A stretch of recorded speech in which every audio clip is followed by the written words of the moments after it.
Detroit Tigers fans, stand up! It's your boy Bandit, and I'm your special host of the day. I know y'all used to seeing Chris, you feel me? But I'm a host of today's show. Welcome to another episode of the Central Crown, where we talk nothing but Detroit Tigers baseball. We thought we hit y'all episode before the game. So y'all know what we do when we started the show. I'm gonna let y'all know who in the building with me. Starting with the man, the myth, the legend himself, Chris.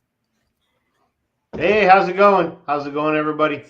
The Central Crown, Season 2, Episode 3. Let's get it. We got a special guest with us today, you feel me? Shout out to Mike, shout out to Rich, you feel me? They had to do some business, so we brought in a special guest. You know a lot about baseball. I want everybody to give a nice welcome ovation to Jamal. Woohoo! What it do, y'all? Let's get it. This is my favorite sport of all time.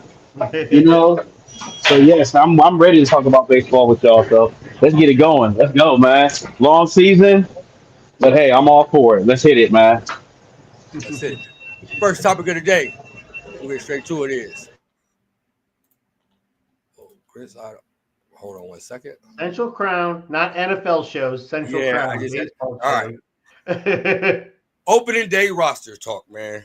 Chris, we'll start with you. How you feeling about the Tigers opening day roster, man?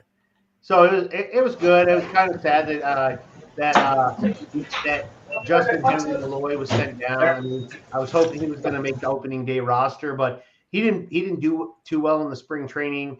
I'm glad to see the starting rotation of who we had. I think it was really good. Jackson Jobe gets in there. I know Alex Cobb was slated to start, but he got injured. I hear he's getting ready to come back. I hope he never has a starting job. I hope he ends up being middle relief. And I think our opening day roster looks good. Once again, and we'll talk about it later about signings and stuff like that from what should have been. But yeah, I like our opening day roster. I don't think there's anybody here that we could have had on the roster that would have been much better. I think we have who we have. Jamal, your thoughts? I mean, the roster right now, everybody right now is predicting that the Tigers should win the AL Central. But when was the last time we seen a back-to-back AL Central champion? Because one year it's the Guardians, next year it's the Tigers, next year it's the Twins, then next year, hell, it might be the sorry-ass White Sox. So, but the way they finished the season last year and damn near gave the Guardians a run for their money, in that division game, I wouldn't be surprised. I mean, we saw how they started off this year. Even though it was 2 losses and stuff like that, the pitching is there. The hitting, if it can be consistent, it can be there too. So I think that Tigers should make some noise this year. It's gonna be a interesting season, But I think it's a doable. Thing for them to see. So I want to see what happens. Don't want to what. Do I want them to win? Do I want them to win the division? No, not in my book. But but the fact is, you know what? I'm not gonna be mad if they do. So my only rebut to that is who did we have on our roster to end the season with? We were starting 9 rookies anywhere in that run. We had 9 rookies starting. How many of those rookies do you think are gonna have that same type of season this year? You're not having all 9 rookies have that same type of season. Some aren't good at all. You're not going to have the same type of people. You're not going to have that same type of season for those rookies because everybody now are scouting them and they know exactly how to pitch to them and what to expect. But that's for every sport. You come off as a rookie, nobody knows what the hell you're about. But the second year, they're like, oh yeah, we got your ass now. So that's the thing. Usually you have a good mix of veterans and rookies or young players to work so that when you do get into the next season, you have that chance. But when you have almost all young players and rookies, our veteran players other than Baez are utility guys. They're not. But here's also the question. Do you think actually people were expecting the Tigers to be so good last year and to finish so strong? I mean, be honest with you. Well, let's put it like this. A lot of credit also goes to the manager. Yep. Come on now. He knows what he's doing. The He's issue been the is reason. the issue is you're only as good as your previous season. So if you make the playoffs, you got to make the playoffs the next year. If you were to make it to the World Series and lose, you got to win the World Series the next year. It's like that's a fan base. Am I that guy? No. I know that they really exceeded expectations last year. I know, but because they made it past two teams and was one game away from going to the NLDS or ALDS, now you at least have to make the playoffs this year. At the least. Yeah, but nowadays you got teams who, if they're paying to get all these players and stuff like that, and having these big old, humongous, rosters and stuff like that. That they're paying players like almost in like damn near almost $1 billion. Like come on, like the Dodgers, like the Yankees. That's one of the Dodgers. That's 1 of 20. Dodgers, Yankees, Mets. Those players, those teams. They always have these huge ass contracts with these players. Now, granted, some of them are worth it, but I mean, it's hard to compete against those teams when you got a roster full of stars and they're Yeah. paying them a mess load of money to go ahead and compete against them because because those are the teams are expected every year. Like right now, we already know who's expected to win the World Series this year. Yeah, of So course. it'll be a shock if But honestly if they don't. here's the issue, though. You got to spend money. And our We general don't. manager, We he don't. don't So spend money. Chris Ilitch is not his father at all. He's the polar opposite. So he don't spend any money. I mean, That's go ahead. Oh, yeah, that is true. So when you got a chance to spend money to get good players, to help your franchise, to go farther, so that players go, that's looking like a good team. I want to go there next year. Or when I'm a free agent, I would like to entertain going there. No, we don't sign them. We want to build through the draft. That works great in football. That might even work great in hockey long term. But in baseball, it's even harder than hockey because you got to hope those players make it through the minor league system and make it up and don't crack when they get here. If you don't sign any good quality veterans, I don't mean utility vets, quality vets. You're not building a team. Because when you get to the playoffs, those rookies don't have any experience, but your vets do. The vets know how to get those hits that you need, those quality little one dinger hits to get a run in. Like that kind of stuff, which we will talk about that issue later. But that's the problem. We're not signing any players. We're like middle in the pack to a little bit lower in the pack in salary. You can't be that way. You can't be that way. Mind you, there's no cap in baseball, so it doesn't matter how much you spend. You got to get players. Like I get it.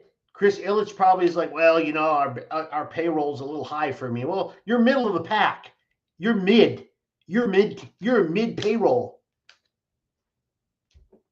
When are you going to spend money to get better? And that's the thing. Are they willing to pay the players, what I'm saying, what they're worth? Because if not, then you're going to have teams like I was saying before, like the Yankees, like the Padres, like the Mets, like the Dodgers, are just going to come in and be like, hey, look, the Tigers don't know what you're worth. Hey, why don't you come and play for us? And we'll pay you a whole lot of money to do it. They're going to be like, oh, well, hell yeah, let's go. I'm with it. So I don't blame them. Because It's, we go have ahead. we have this year and next year for Tariq Skubal, and then he's a free agent. And this guy's going to command like top dollar. If I was Scuba, I would have been asking for a contract extension and a pay raise like this year before the season even started, because he was well worth it. Yeah. By far, well worth it. See, the issue is he's got Scott Boras as an agent. That dude's going to hold out until the bitter end and get as much money as he possibly can because he knows his pitcher's worth it. and and then you know exactly what's gonna happen when that happens. If you hold Yep. out to the longest time, you won't have those teams that I just named are gonna be like, well, fuck it. Hey, you a good pitcher. You just won a Cy Young award. We saw what you did. You have a great season, and let him go. Let him go ahead and win another Cy Young. Oh He yeah. ain't gonna be in. He ain't gonna be in Detroit.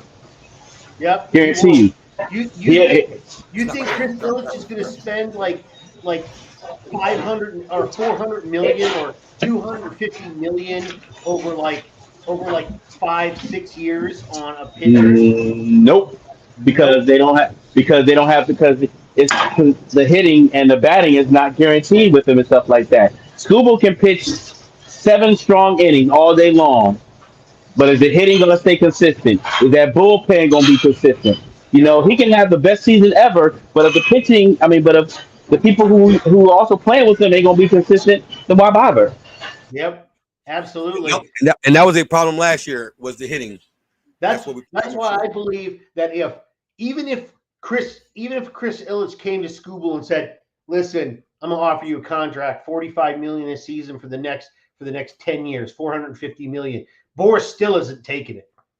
He ain't gonna take it because he knows if he gets a Cy Young or is close to the Cy Young this year and next year, he's built in even more money value for 2-3 years from now. And then on top of all that, let's say Scooble does get a contract like that, and all of a sudden they're like, okay, well, we'll pay you this much. Okay, well, then who else is going to be coming with them?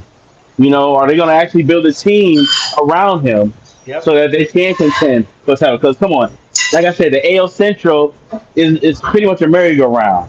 You know, but I believe this year is between the Guardians and the Tigers. I don't think the White Sox are going to be any good, and I really don't know about the Kansas City Royals. So I think it's a two-team race in that one. So is anybody gonna be wanting to come up there and play for the Detroit Tigers? Because you got a great pitcher. You know, who's gonna want to play for him? That's the key. I think we have one of the best rotations, pitching staffs in baseball right now. To be honest, Yes, absolutely. Depending on how good By far. Casey Mize comes back, because he had a really, I mean, he impressed me, and I'm always the guy that is always against players when they're trying to make a comeback. I'm positive for them to come back, but it takes them so long to come back that I'm like, it's never going to happen.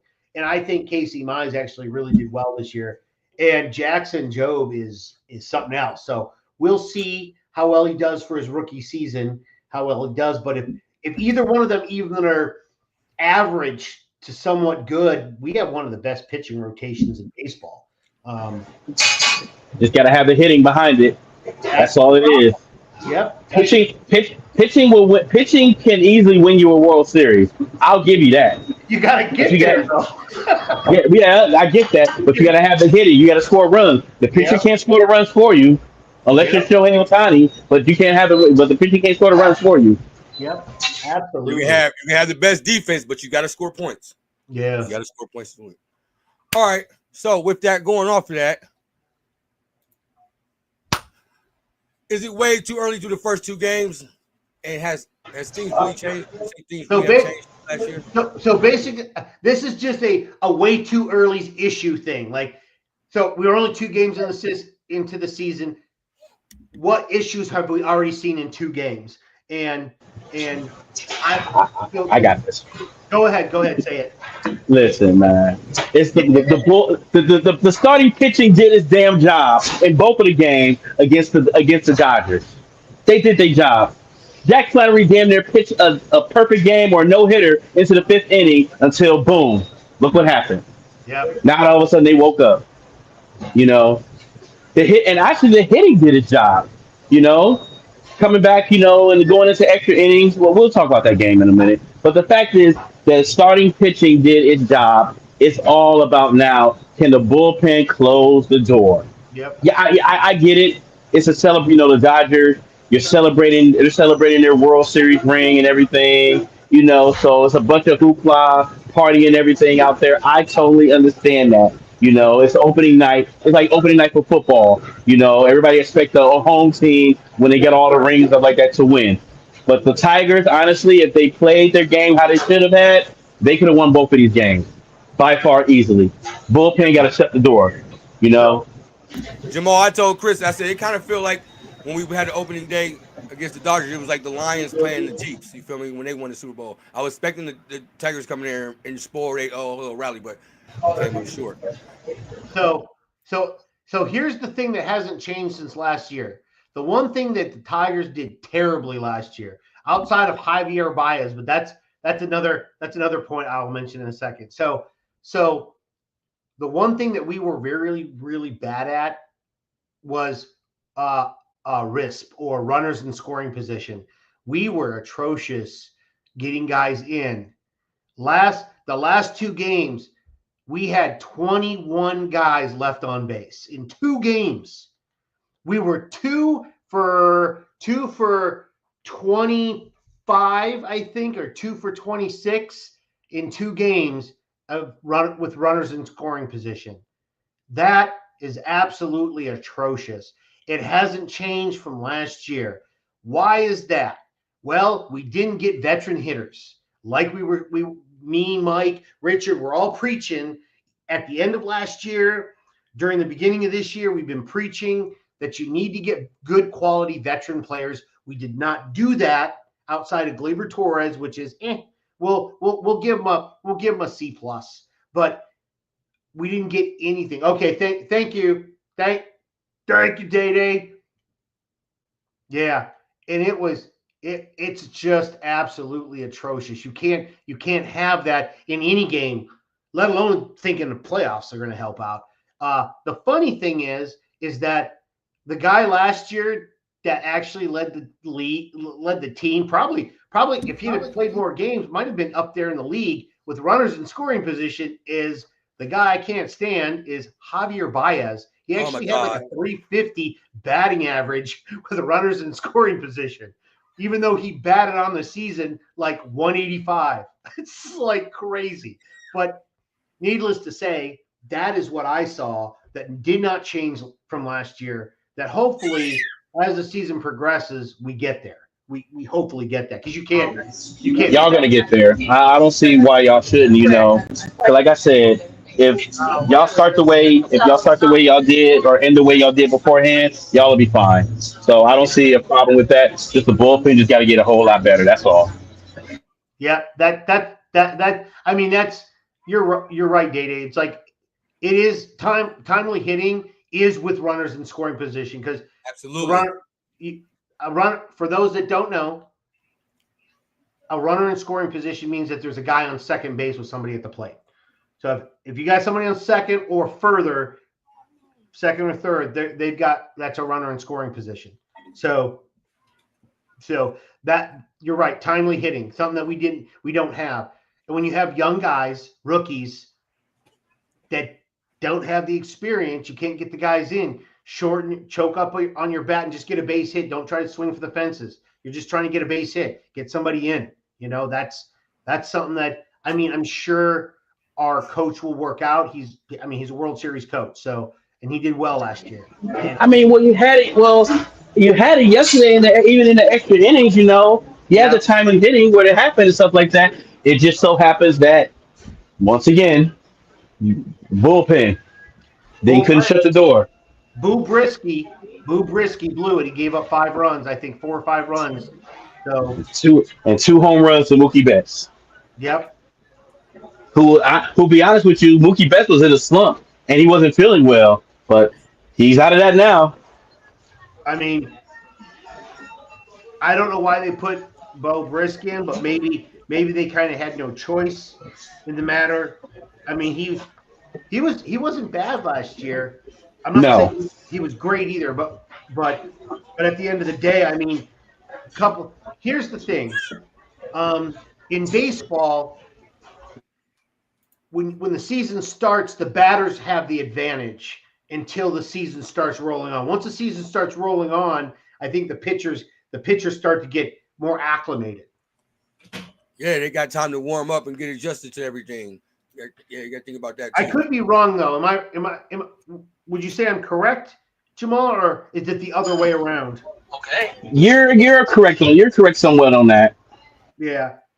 So I mean, the pitchers are usually behind the batters, I think, to start the season. So I mean, that's probably the case. I mean, last year, let's see, last year, Bo Brisk, I mean, he picked, he wasn't bad.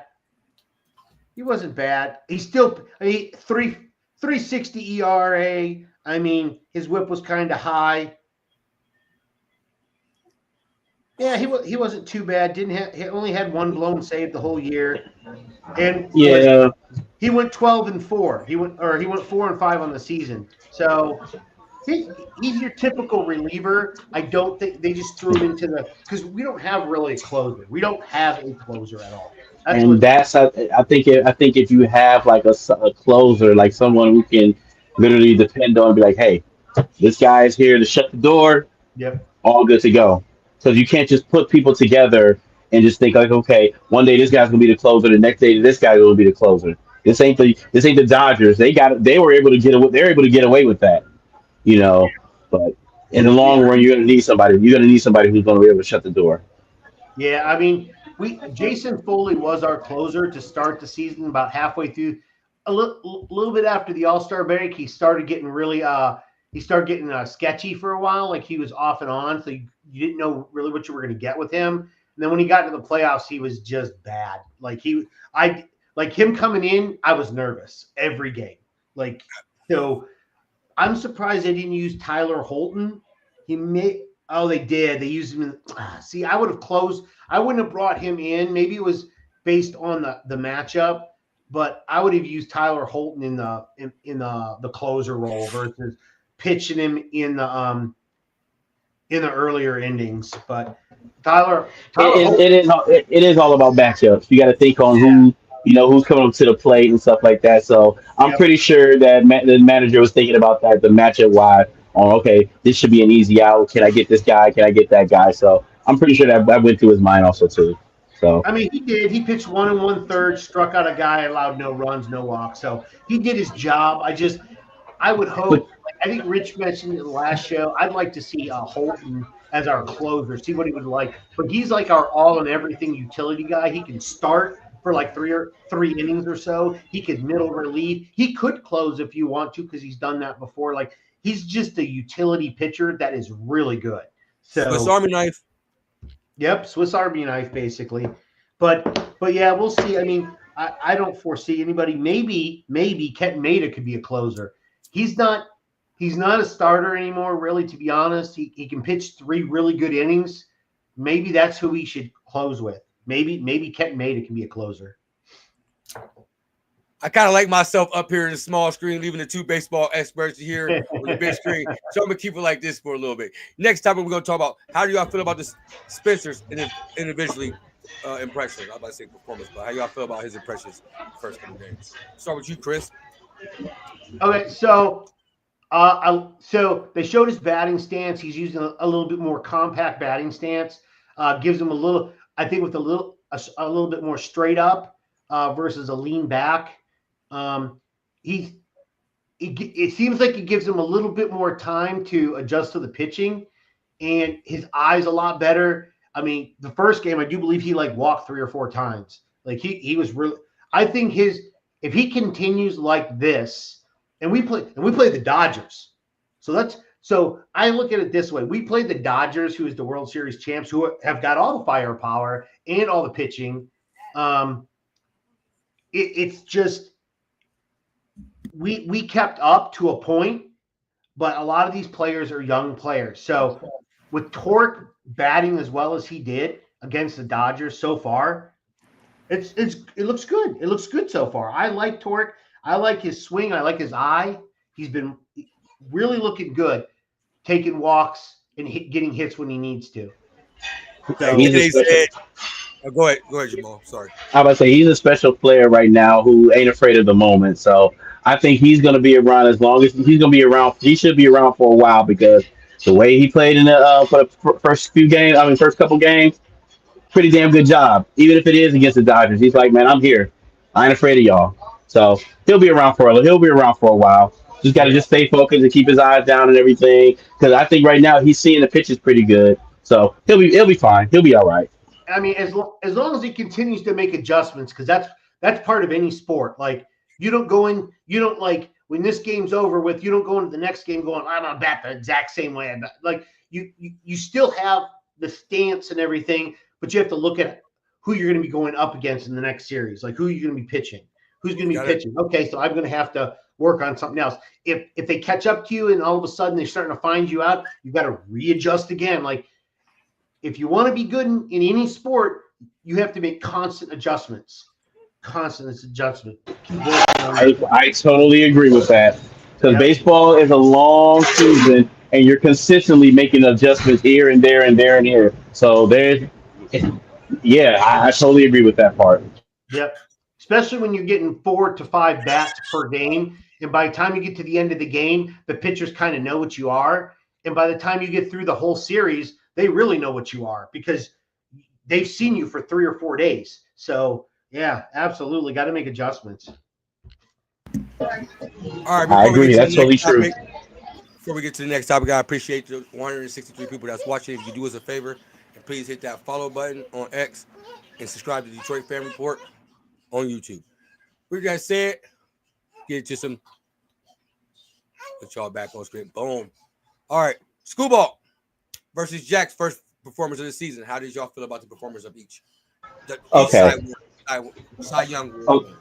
Okay, so Schoolball, like I said before, like I was saying earlier, did a masterful job, did what he was supposed to as their number one ace, and came out and pretty much hit the Dodgers in the mouth.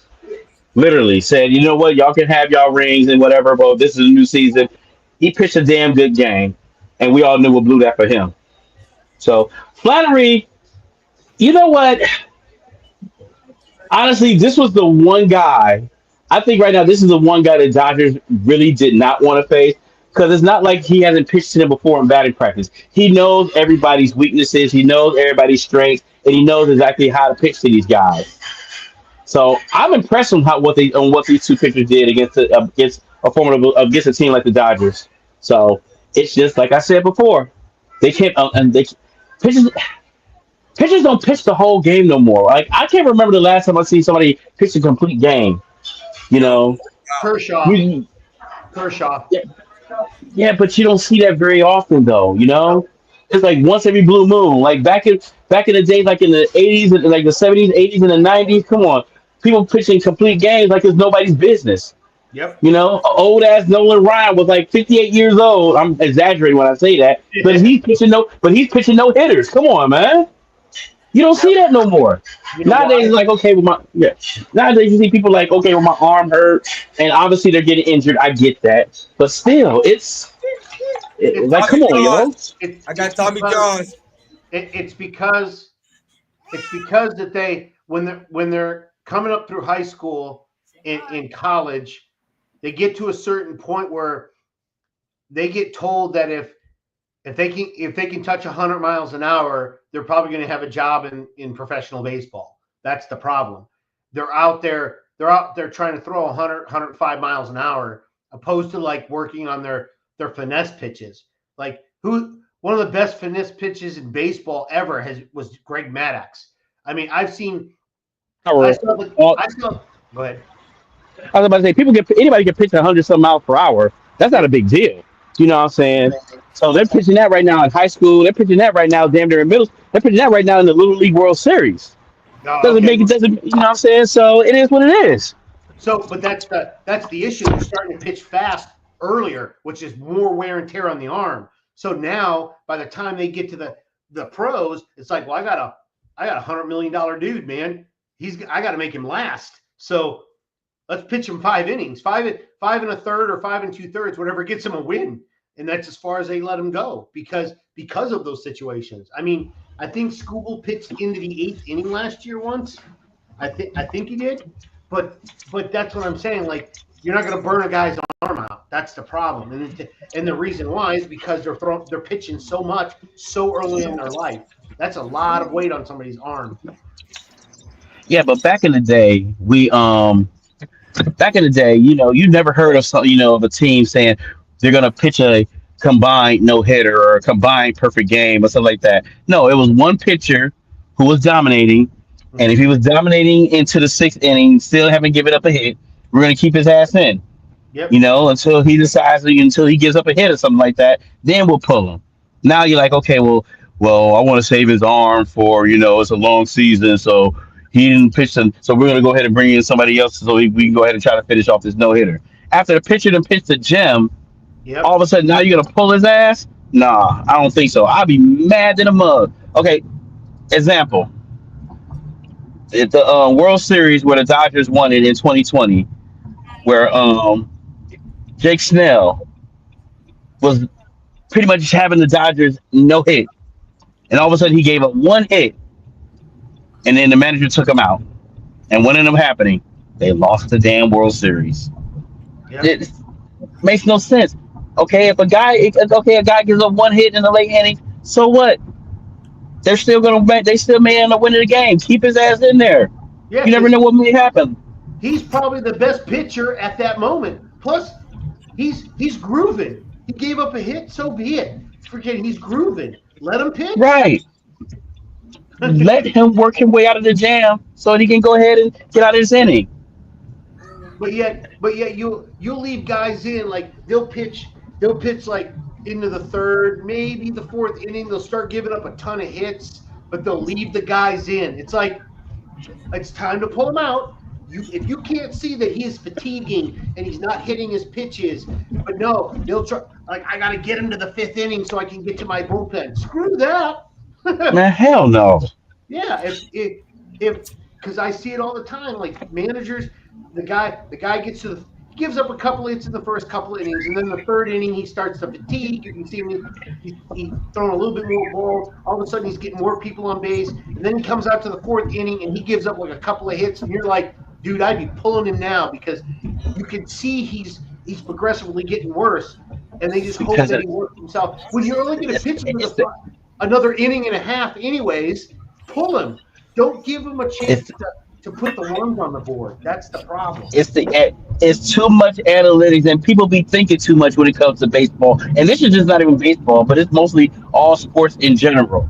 You know, Yeah. don't think it too much, man, because don't think it too much to the point where it's like, okay, don't overthink it. That's what I was trying to say. Stop overthinking when it comes to playing these sports like baseball or any sport at all, stuff like that. Because honestly, overthinking can make you lose a game Yep. easily. If a guy And is grooving, he gives a one hit. Let's say, yep. okay, a guy is losing. The score is 2-0. Bottom of the sixth inning. The guy right now has 8 strikeouts, but he's up to like 85 pitches. Yep. But yet he has a one hitter going. Keep him in for like another inning and see what he can get. See what you can milk out of him. You Yeah. know. Then I'll Yeah. be like, okay, he can pitch. He can pitch 8 strong innings.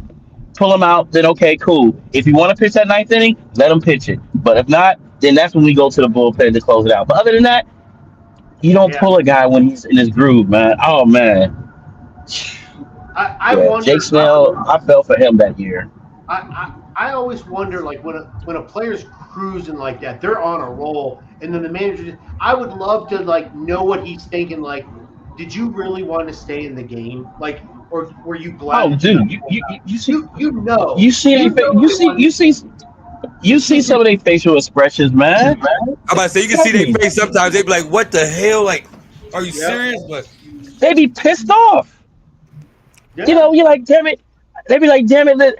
Okay, honest. Okay, if a pitcher is giving up like 8 or 9 runs in like the first few innings, and all of a sudden still be bitching about I want to stay in because I think I can get out of this.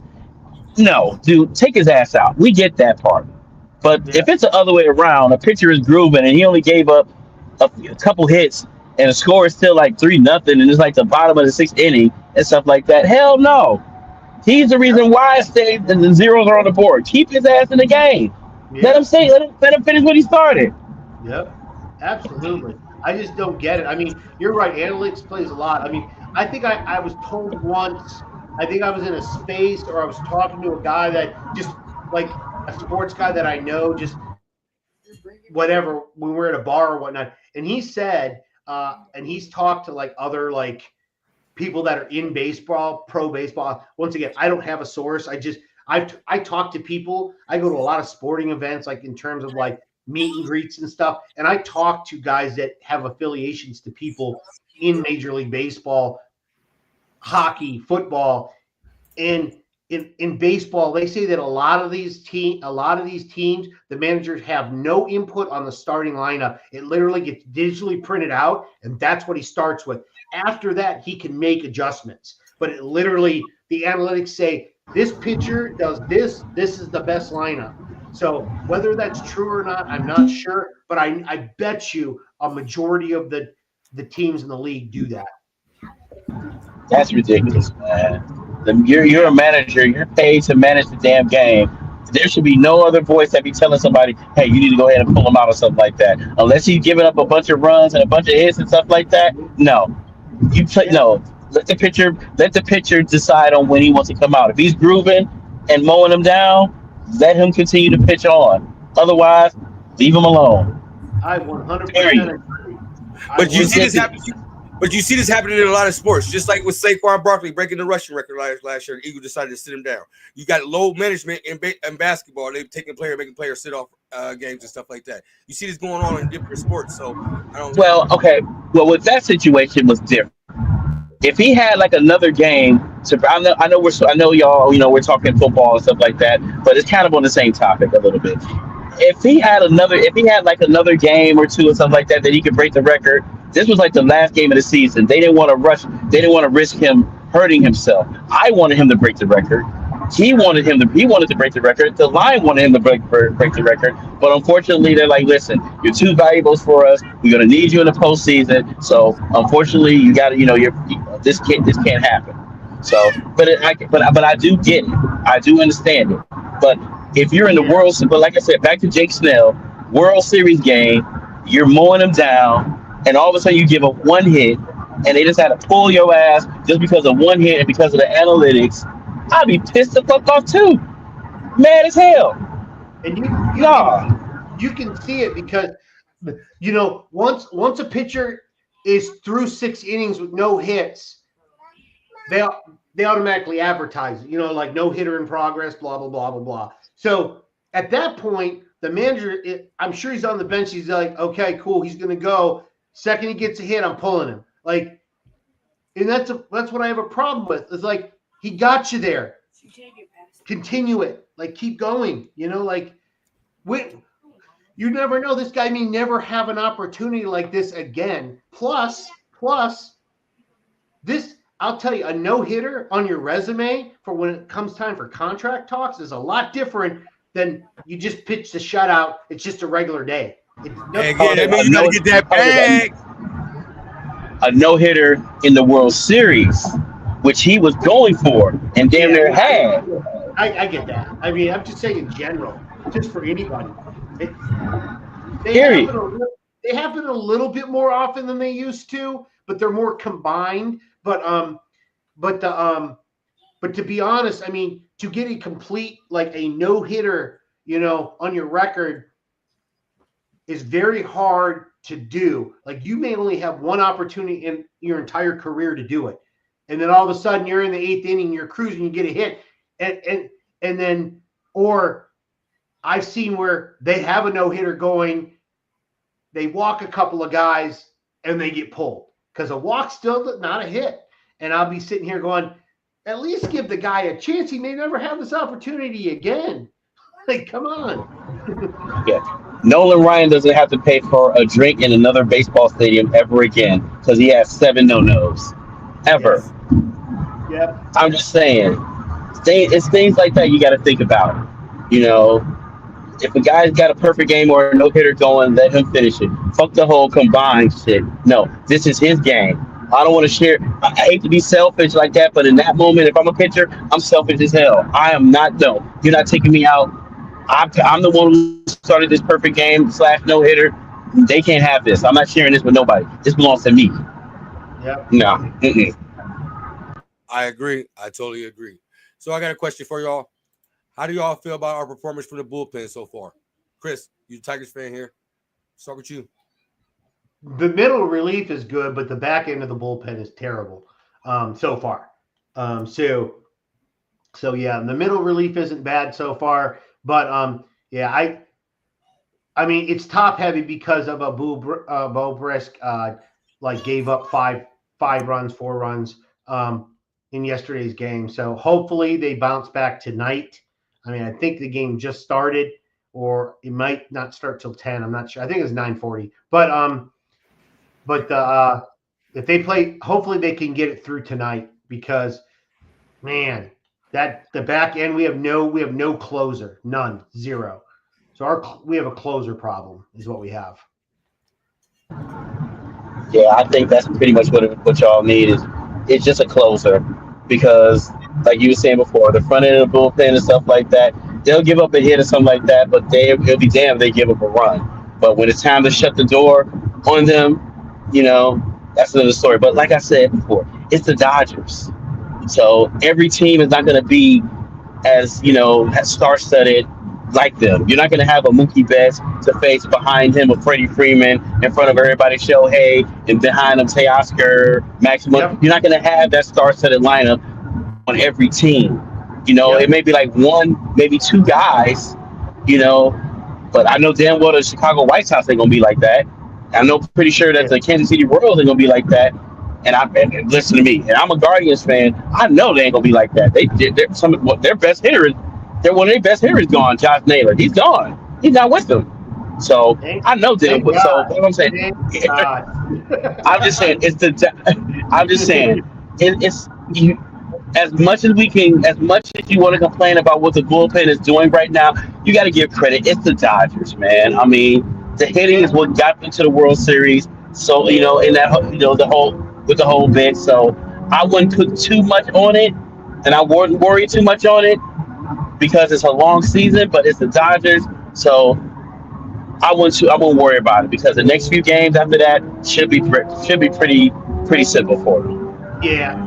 Plus, a lot of our players are young too. A lot of our pitchers are young. Outside of Kenton Maeda and Jack Flattery, I mean, most of our guys are pretty young, so they still don't have a ton of experience. So I'm sure facing freaking Mookie Betts and Shohei Ohtani, that's a tall task for any pitcher in baseball, let alone if you're young like them, I think they were more. I think if I was them, I would have been more. Instead of being like intimidated by that, hell no, I'm excited. I'm like, hell yeah, I get to face Ohtani, I get to face Mookie Betts. Yep. And damn it, and have on my resume like, yep, I struck him out. Yep, I struck this guy. Yep, I struck this guy out. Yeah, have that on the resume if you're young. Because it's only. Because think about it, it's only game 1 and game 2 of 162 games plus. So don't put too much into it. It's only the beginning, and the bullpen, they're gonna get their act. They're gonna get their act together. Like I said, or like I just said, not every team is gonna be like this. So just they'll get it right. It's all right. All right, next topic. Today's show. Will Austin get some run support this year? Reese Olson. My bad. I got to word you hard education. Will Olson get some running support this year, Chris? So this is something else we talked about throughout the season last year. We were there was a point in the season where Reese Olson was depending on how you look at it, whether it's top 5 or bottom 5, he was top 5 or bottom 5 in receiving run support from the team. He didn't have a great overall win percentage, but his ERA was still pretty good. And the reason for that is he didn't get a lot of run support. So, I mean, I don't know if it's that the team just didn't want to hit for him and they thought he was too good, or it was just bad timing, but he just didn't get any run support at all, 0. And I'm hoping that is not the case, but if we're like JD said earlier, if we're 0 for 19 with runners in scoring position, I mean, nobody's getting run support, which means he definitely will not get any run support. So I'm hoping, because he pitches tonight, I hope we can at least put 4 or 5 runs on the board. He's going to need it. I think they'll be fine. I think they'll get some run support from him. Like I said before, not every lineup is going to be like the Dodgers. So you can't put too much on this right now. Yeah, you want them. Yes, the Tigers is it's kind of a good thing, and it's a kind of a blessing in disguise because you want to test yourself against the best and see exactly how you measure up. So I think they'll be all right. You know, like you said before, you got young players who are not intimidated with the moment. So I think they'll be all right. Just give it time. So Yeah, just Olsen will be fine. You yeah, know, he's a great number two. I think he's a great number two. That's what I say. I think he'll be fine. Just give it time. It's a long season. You're not playing the Dodgers for the whole 162 games. You know, you still got other teams in the American League that you're gonna have to beat up on. Which I hope you don't beat up on my Guardians, but whatever. But still, y'all will be all right. Just give it time, man. We that's owe why y'all So though. that's We it. owe that's y'all for that game that's 7. why that's why most of the stuff is just way too early. Like it's just stuff to like. I know it's the Dodgers. I'm glad we're facing the Dodgers early. It's a test. It's a true test of a really good team out the gate, and it tells the team like, okay, this is good. This is this is a top 10. This is a top team in the league. Let's see what we can do against them. Not too bad. Not too bad. Gave a little too many runs, but yeah, I love early tests because then it sets the standard for the rest of the year, and that's what I want. I agree. Let me ask you this. Let me ask y'all both this. Do y'all? I've been kind of wondering this for the longest time. Are y'all happy that now that every team gets to play one another, whether it's National League or American League, you get to play every team at least No, once a year? nope. Why not? I don't. So okay. So I'm more of a traditionalist. I like the American League, National League being separated. It's cool. It's cool to do it. I liked it when they used to just do it as an interleague play type of thing. Like it was a kind of a short term commodity type thing. I like that. But I like it because when you've already played a bunch of these teams, it's like, well, now even though the World Series is a big thing, when you come to play against each other, it's like the league against the league. But you've already had the league against the league, so it's not as special. Like the best here against the best here. Well, if you already played them and you beat them, even if you beat them in the World Series, you beat them earlier in the season. So really, did you really beat them? Like it's you played against them already this year. So it's like it's not it doesn't give the same like heritage focus to it. Like the World Series will still always be that thing. But what was special that it wasn't kind of like the NHL or football or basketball. The big thing that was a big deal was the fact that you didn't play the National League. The American League didn't play the National League until the World Series. That was the time when the best of the best of each league played each other, and you're like, okay, let's see who wins this face off, But now it's like, well, I may have already played that team. So there is no like the awe is not there anymore. Yeah, but you're only playing against but each team in each league, like the Tigers are only going to play the Dodgers one time this year. That's it. Yeah, And after but you, that, you you played gotta them. play yeah, But you but played them. but you played them one time for like 3 games. Yeah, Okay. you played them. You played them though. That's the problem. And then you're probably going to play the Padres this year. And then you're probably going to play like another national. See, you're No, playing they're gonna play. so. No. They're playing them all. No, here's the thing. They changed with that because I just realized that just last year. You're playing every team. The Tigers will play every Major League Baseball team this year. Are Every you? last one of them. I didn't see that. I thought they were only playing a Nope. small. Oh, They are I playing hate that. every I team, even if it's like a absolutely. 2 games. Even if it's I a 2 game series, you're I playing every team. I absolutely hate that idea. Absolutely hate it. Do not like it at all. I know I may be in the minority on that. I don't like it because now the World Series becomes even less special to me because now I've already played that team. No matter what, who's in the World, I've already played them. Whoop de doo. Right. That's Oh yeah, for that's your what that's what makes it special. Is like you get to play the best of the best in the National League because you've never played them.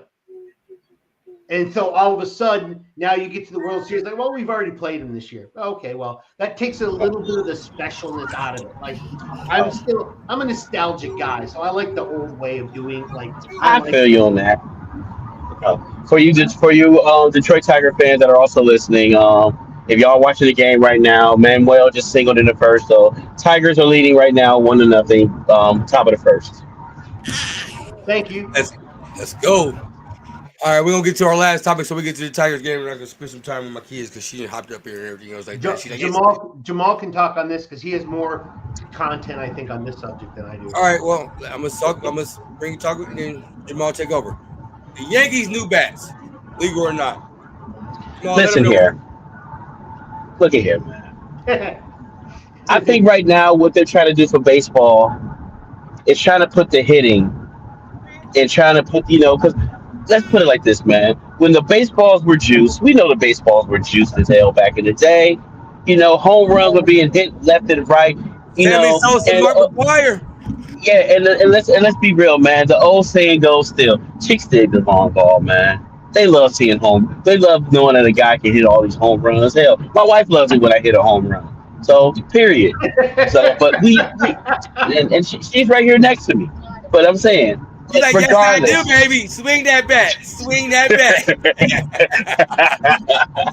no, but the fact is, do I think it's legal? I'm pretty sure that Major League Baseball is going to try to find something to make it not legal to see what the hell is going on with them. Because today's ass whooping that they put on the Brewers, come on now, you were pretty much not doing damn near nothing these first couple games, even though you were winning, and all of a sudden now you hitting back. So you hit nine home runs in one game, and Judge hit three. Like what?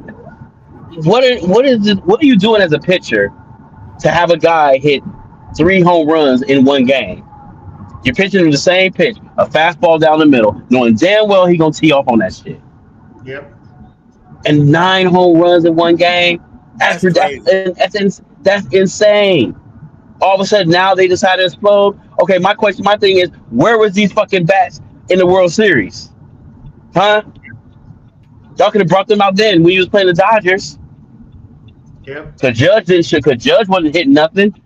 Yep. Pretty much Giancarlo Stanton was your only damn main guy who was doing stuff. Because your main man who won the MVP, neither MVP did anything in the World Series. But still, regardless, where was these bats during then? Now all of a sudden you're gonna bring them out? Like, come on now.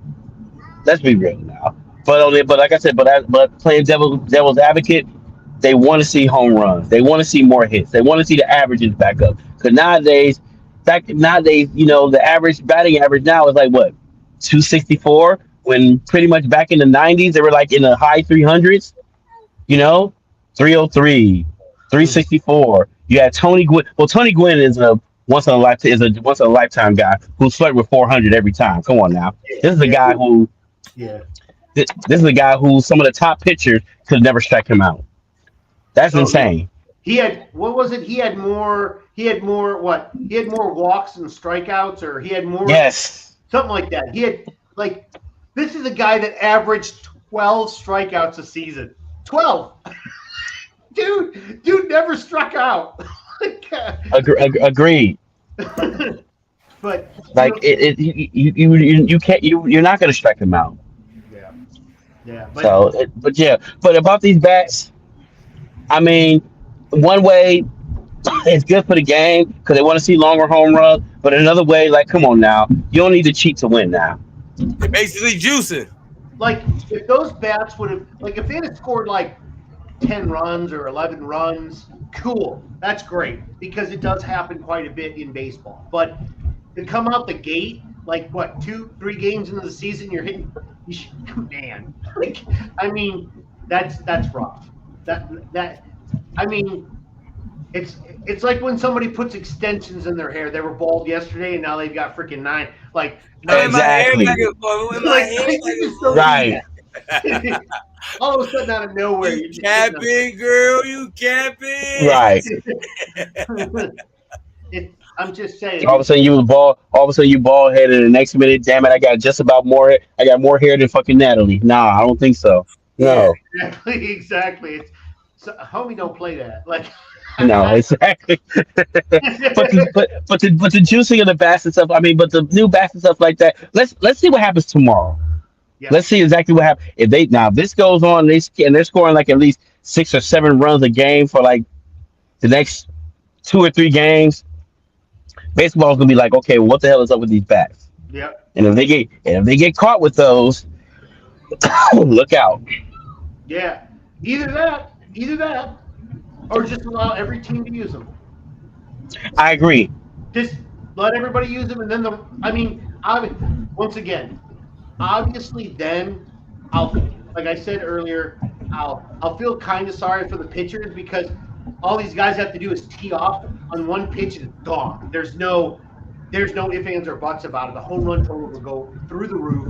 I mean, at this point, then maybe freaking Barry Bonds' record will be in sight. But I Yeah, but mean, see what okay, but see what Bonds with him. You got to remember his bat was light as hell.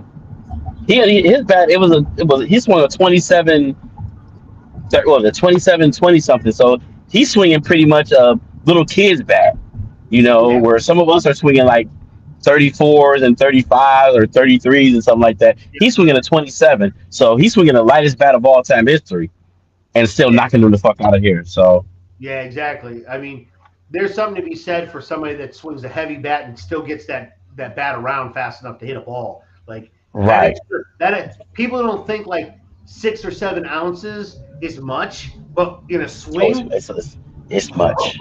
yeah, it's it impacts the ball way more. It's much. The Yeah, heavy, just because you got the heaviest bat doesn't mean you're going to hit it, man. So, correct. Because I know the mechanics of it. So I used to know this guy that he didn't hit for power. Like he wasn't strong, like he wasn't ripped. But when we played softball, the way he swing the bat was just a smooth swing. He put it up, he'd park it every time. He'd be he'd hit a home run almost every time he was at the plate because of the way he swung the ball or swung the bat. like that, and he knows the sweet spot on where it needs to be hit every Yeah. time, you Yep. know. So, but let's see what happens in the next few games.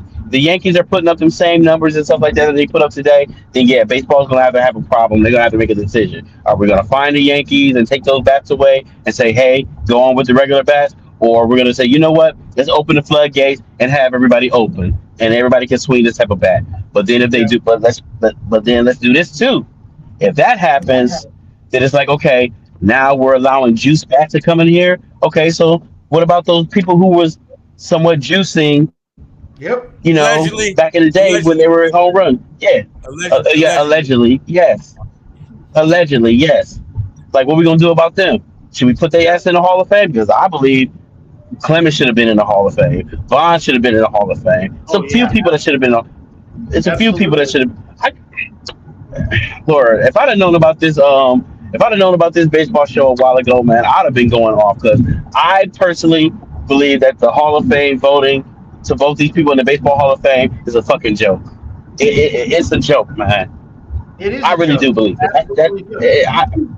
It's it's It it's it's, in the it's a crack of steroid shit. era, that one year with freaking McGuire and Sosa freaking saved baseball. They say this all the time. Absolutely, Yes, it did. absolutely, Saved Yes, it baseball. did. I mean, absolutely, just, absolutely. just put these guys in the Hall of Fame that deserve to be in the Hall of Fame. Like, but Bonds would have been in the Hall of Fame before he did anything, allegedly. He was already Hall of Fame worthy before all that. That just made it more so. Another thing about the Hall of Fame that I can't stand. You have guys who are automatically Hall of Famers, like Ken Griffey Jr., and that. Why are you not voting them in and having them in the 100%? Who's the vote? I'm not going to vote them in because they're going to automatically go ahead and do it. Give me one vote them in because they're going to automatically make it. That makes no sense at all. Yeah. Like Well, you're cutting out. yes, he's Jamal. You cutting it out, Jamal. You cutting it out. We couldn't hear you. Say that again. Yeah, you're cutting out, Jamal. Bad cell phone rap. Okay. You coming back Oh, no, slowly? I'm sorry. No, can't. Okay. Okay. You good? Okay. Hold on a second. Okay. Nope, not yet. All right. Okay. Yeah. So I know what he's I know what he's talking about. He's talking about like these Hall of Fame, like when you damn well know that like Ichiro Suzuki is a 100% Hall of Famer. You get one dude that did not vote him in. Why? Because he wanted to give the vote to somebody else. Okay, so what? That one vote, it could make a difference, but highly doubt it. I don't know who he voted for in place. I can't remember. I'd have to look it up. But I get what he's talking about. Like when you get guys that are first ballot Hall of Famers, there's no doubters. Like, why wouldn't you vote for them? Why? Why can't you put them in on your ballot 100%? Because you want to try to get somebody else in. Well, if you're going to do that, then band together with somebody else and say, hey, we need to get so and so in. Let's get that person in. But that's not how it works. You always get one or two guys that just disappear. It's like they're Jamal just did. When they I think they just went one. I think it used to be 15 years you could be on the ballot. I think it's now 10 years. I think it should be 15, to be honest with you, because there are certain years where you don't put in that many people and they could be on that ballot. Then you got other years where you've got like 4 or 5 that are on the ballot and they only open it up for like 3. So that guy's got to have that. Now they got to have another year to get on the ballot. There's some guys in the Hall of Fame that should not be in the Hall of Fame. Like they're not even shouldn't even be in. But a lot of people are like, well, if you look at the analytics, he has the best OPS ever. It's like, who cares? Like OPS, it's great gauge for year to year. But if he had the best OPS ever, but he didn't have any other stats to go with it, there's no way he should be in the Hall of Fame just because he has a specific stat. It's got to be more than that. But okay, Jamal, you good? Yeah, I'm good. I'm good. Okay. Yeah. Okay. So basically, you were saying that if you're gonna, when it comes ballot time, you got like first ballot, no brainer Hall of Famers. Why don't you just y'all know it? Just put them on the ballot in the story. Don't be the 1 or 2 guys that go, well, I'm going to give it to somebody else because he's going to be a Hall of Famer. Who cares? Because think about it. Them guys we know that are first ballot Hall of Famers, they deserve that unanimous decision. Listen to me. If I've ever found out that Ken Griffey Jr. was doing some steroids or anything back in the day, you know what I'm saying? I'm done watching baseball. Because Griffey is my all-time favorite athlete ever. Ever. Like, literally. I'll be damned if you know what I'm saying, somebody like him just all of a sudden, you know, he deserves the whole unanimous thing. Yep. Derek Jeter, one of the most purest guys, period. You know, people still call him the captain. Yeah. What the hell? You're not going to vote him in as a unanimous Hall of Famer? Yeah. Ichiro Suzuki. That's the one I'm ticked off about. One freaking dude. He's like, yeah, maybe he's not the best. Come on. Put him on your damn ballot. Let's get it. That's what I'm saying. Give me a damn break with these people. Who the hell are these voters are saying, you know what, I'm going to get my vote to somebody else because they're going to end up voting him in anyway. No, hell no. If you believe that he belongs in the Hall of Fame, vote his ass in. These guys, trust me, for some of them players, you know, they want to be them one guys to be like, you know what, I wanted that unanimous vote. Yep. 3 guys did not vote for Ken Griffey Jr. to get in the Hall of Fame. 3 guys didn't vote for Derek Jeter to get in the Hall of Fame. Haters in the world. I'm like, what the? That's why I say the voting for the Hall of Fame, fucking joke. Yeah, I mean, and then within the last like 10 years, you've got some guys that don't really belong in the Hall of Fame. To be honest with you, they don't. You got guys who done did a whole lot worse than what the hell Bonds and allegedly Bonds and Sosa and McGuire allegedly did. Hell, come on now. It's Yeah. ridiculous.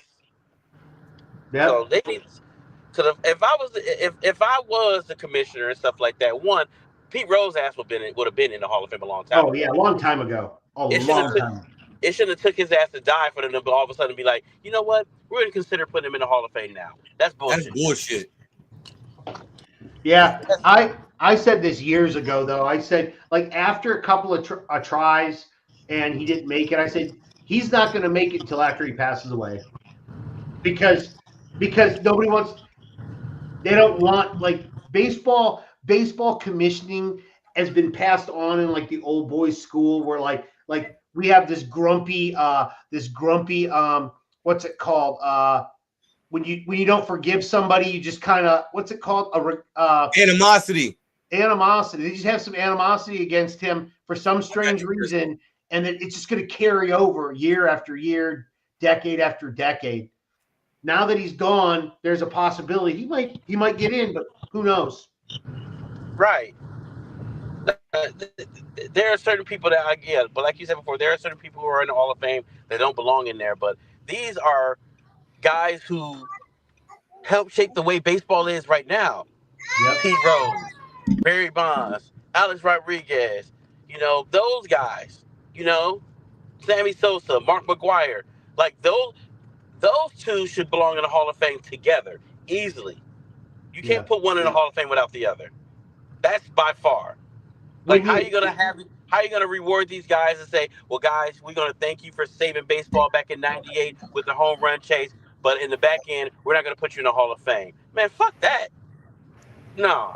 It's funny because people will always so like they forget about that time frame, and a lot of times you'll see a questionable guy that will go in to the Hall of Fame, and the first thing people say is, well, he did something nobody else did, so you can't write baseball history without it.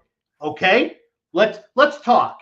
Okay, so Sammy Sosa and Mark McGuire had one of the best seasons ever, competition ever. You can't write that history. You can't write that history because that's part of baseball. How can you not put them in? That's part of history. Because they're trying to erase that, like they're trying to erase it like they did the '95 season when they went on strike, Yeah, I know. which is crap.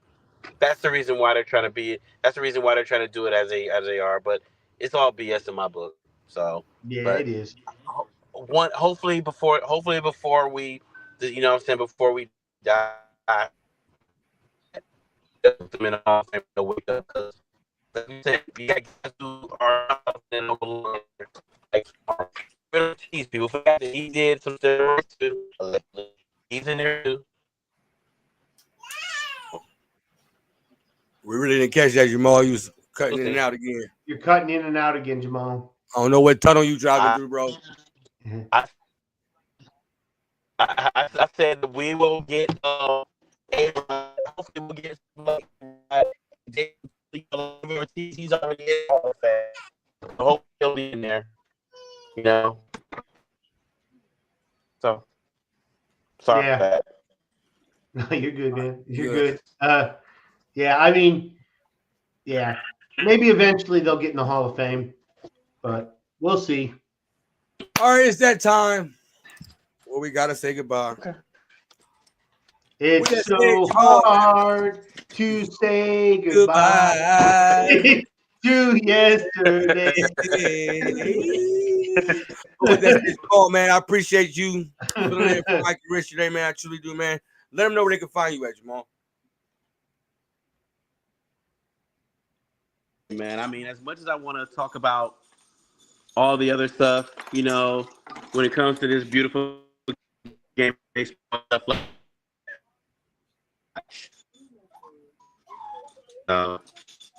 we got baseball to watch right now. You're cutting out again, Jamal. Jeez, I said we got baseball to watch, but hold on. Yeah. Okay. All right, until we get his mic right, Chris, let them know where they can find you at, Chris. Okay, you can find me on at 9 a.m.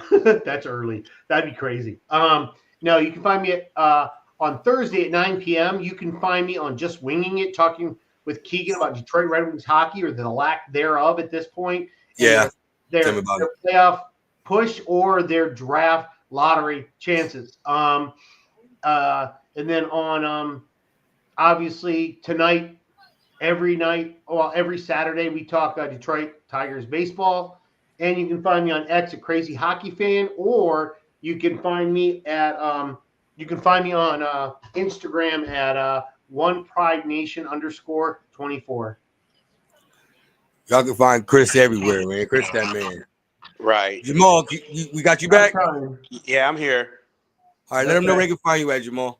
Man, And I you can appreciate you find coming me. on today, man. You can find me. Yeah, not a problem, man. You can find me on here because anytime that I get a chance to come on here and talk baseball, I damn sure will be on here. So you can find me on here. You can find me on the NFL podcast with my boys up here. You can find me also on the Sports Fans podcast with my boy Bandit and my girls, the Sports Diva Natalie. And you can find me always on Facebook or IG, anytime, anywhere. Yes, sir. I appreciate everybody that came out and watched us. If, like I said, if y'all do us a favor and hit that follow button on X, Twitter, whatever you want to call it, and please hit that subscribe button on YouTube, because once we get to 500 subscribers, we will be giving away a free Tigers, Lions, Pistons, or Red Wings jersey. So for y'all to enter a chance to win that, all you gotta do is hit that subscribe button. With that said, man, I appreciate Red Wings 2, Boston Bruins 1. Just want to let you know. All right, with that said, man, this has been the Central Crown, man. We'll see y'all guys next week. Peace. Deuces.